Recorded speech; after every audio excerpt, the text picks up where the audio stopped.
प्रश्न क्रमांक 67. पुढे एक कृती व त्यानंतर ए व बी ही संबंधित तथ्य दिलेली आहेत. कृती पूर्ण करण्यासंदर्भात उचित पर्याय निवडा असं सांगण्यात आलेलं आहे. त्याने म्हणताय की एक कृती सांगितलेली आहे, ही आहे कृती, एवढी कृती आहे. त्याच्यानंतर ए आणि बी ही दोन तथ्य दिलेली आहेत, तर त्या संबंधात त्यांना उचित पर्याय निवडायचा. सर्वप्रथम आपण कृती पाहूया. अनु, चुनू, कनू, निनू एक शर्यत धावले. किती जण धावत आहे? 4 जण. अनु, चुनू, कनू, निनू एक शर्यत धावले. किती? 4 मुलं आहेत. सर्व मुलांनी एका रेषेपासून एकाच वेळी शर्यतीला सुरुवात केली. पुढील तथ्य वापरून शर्यत जिंकणारी व्यक्ती निवडायचं आहे आपल्याला. ठीक आहे. 4 मुलं आहेत. 4 मुलांनी एकाच रेषेपासून सुरुवात केलेली आहे रेसला. कोण कोण आहेत ते नावं हे पाहिली आपण. सर्वप्रथम ए तथ्य काय सांगते? चुनूच्या वेगाची दुप्पट, अनुच्या वेगाची तिप्पट आणि निनूच्या वेगाची चौपट ही सारखी आहे, असं त्याचं म्हणणं आहे तथ्य एचं. तर ते पाहू काय म्हणताय पहा. तथ्य एमध्ये सांगितले वेगाचा संबंध. त्यानं म्हटले ना, चुनूच्या वेगाची दुप्पट, अनुच्या वेगाची तिप्पट आणि निनूच्या वेगाची चौपट ही सारखी आहे असं म्हटलेलं आहे. बघा, चुनूच्या वेगाची दुप्पट, अनुची तिप्पट आणि निनूच्या वेगाची चौपट ही सारखी आहे. सारखीचा अर्थ काय? तिघं पण समान आहेत, म्हणजे तिघांना पण बरोबर करायचं आपल्याला. तर 2 चुनू, 3 अनु, 4 निनू हे समजलं आपल्याला. जर तुम्ही गुणोत्तर प्रमाण चॅप्टर केला असेल तर त्या तिघांचं प्रमाण काढायचं तुम्हाला. तिघांचं प्रमाण काढण्यासाठी 6 4 3. एकदम सोपं आहे. प्रमाण काढणं जर तुम्हाला माहिती नसेल तर तुम्ही आता मी एकदम लवकर, जेवढं लवकर होईल तेवढं गुणोत्तर प्रमाण हा पूर्ण धडा आपल्या चॅनलवर, जे चॅनल आहे MPSC, या चॅनलवरती पूर्ण MPSC या चॅनलवर पूर्ण धडा लवकरात लवकर कंप्लीट करून टाकेन. कंबाईनची एक्झाम आहे ना आपली 5 जानेवारी. या अगोदर तुम्हाला जवळपास 80% वरचा मॅथ्सचा सिलेबस झालेला दिसेल, असा मी प्रयत्न करेल. ठीक आहे, जरूर प्रयत्न करेन.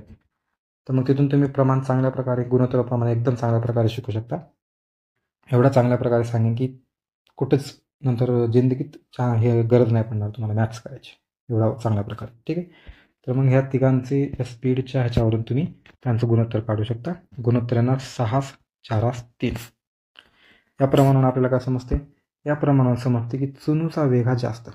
जो चुनू होता त्याच्या वाट्याला किती गोष्टी येतात? 6. त्यामुळे चुनू हा सगळ्यात फास्टेस्ट आहे हे समजतं. तो जिंकतोय असं समजते का? नाही. तो जिंकतोय म्हणून समजते का? बिलकुल नाही. चुनूचा वेग जास्त ही गोष्ट समजताय पहिल्यावर, लक्षात ठेवायचं.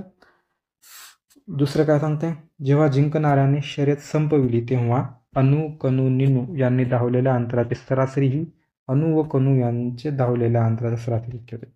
आता सरासरीबद्दल बोलले. अनु, कनू, निनू तिघांची म्हणजे भागिले 3, अनु व कनू दोघांची म्हणजे भागिले 2.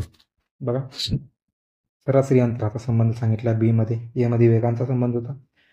अनु, कनू, निनू तिघांची सरासरी म्हणजे भागिले 3 बरोबर अनु कनूच्या सरासरीबद्दल म्हणजे भागिले 2च्या बरोबर होते. तर हे अनु, कनू, निनू बरोबर 3. हा इकडला 3 इकडे गेला तर वर जाणार, भागाकार 2 लक्षात. 3 भागिले 2 अनु आणि कनू. याला सॉल्व केल्यानंतर एक समीकरण भेटलं. विजेता हा सर्वात अगोदर अंतर कापतो हे तर माहिती आहे आपल्याला. तर मग हे जे 2 दिले होते त्यांनी, जे फॅक्ट्स दिले होते इथं तथ्य, तर त्यावरून काय समजते बघू आपण. पर्याय उत्तरे इथं समजलं आपल्याला. पर्याय चौपट होती इथं काय सांगण्यात आले? इथं समजलं आपल्याला की जो चिनू होता तो सर्वात फास्टेस्ट आहे. इथं समजलं चुनू हा सर्वात फास्टेस्ट आहे. हे सगळं समजलं इथं आपण, बरोबर ना. सरासरी वेगांचा अंतर आहे तिघांचं असं आलं ना. आता त्याच्यामध्ये चुनू आहे का? नाही. चुनू काय करतोय? चुनू जिंकला ना इकडे अगोदरच. ठीक आहे, कारण तो फास्ट आहे. जिंकला म्हणत नाही, फास्ट आहे. तर पर्याय उत्तरे ऑप्शन 1 काय सांगते? तथ्यांपैकी एक वापरून कृती पूर्ण करता येईल, परंतु फक्त अन्य तथ्य वापरून ती पूर्ण करता येणार नाही. बिलकुल नाही होणार असं.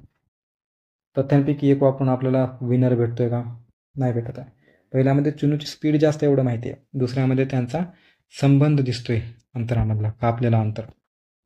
एकावरून काही समजत नाही, एकावरून समजत नाही की कोण जिंकतोय, कोणतंही असं समजा. त्यामुळे पहिलं चुकीचं आहे. दुसरं, दोन्ही तथ्य एकत्र वापरून कृती पूर्ण करता येईल, परंतु दोन्हीपैकी कोणतेही एक तथ्य वापरून ते करता येणार नाही, हे बरोबर आहे. दोन्हीपैकी फक्त कोणतेही एक तथ्य वापरून कृती साध्य करता येईल, बिलकुल नाही. दोन्ही तथ्य एकत्र विचार घेऊन कृती पूर्ण करता येणार नाही, हे पण. आपल्याला समजू शकतं की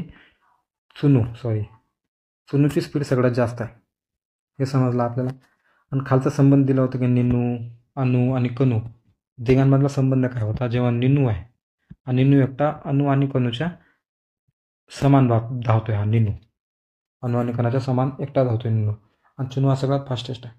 म्हणजे सगळ्यांमधला विनर कोण असणार डायरेक्ट समजते आपल्याला चुनू. पण त्यासाठी काय करावं लागलं आपल्याला, या दोन्हीसुद्धा वाक्यांचा विचार करावा लागला.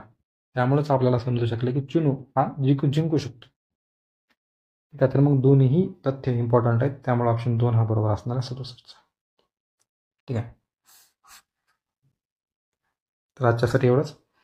भेटूया लवकरच पुढच्या व्हिडिओमध्ये एका नवीन गणितासोबत. धन्यवाद.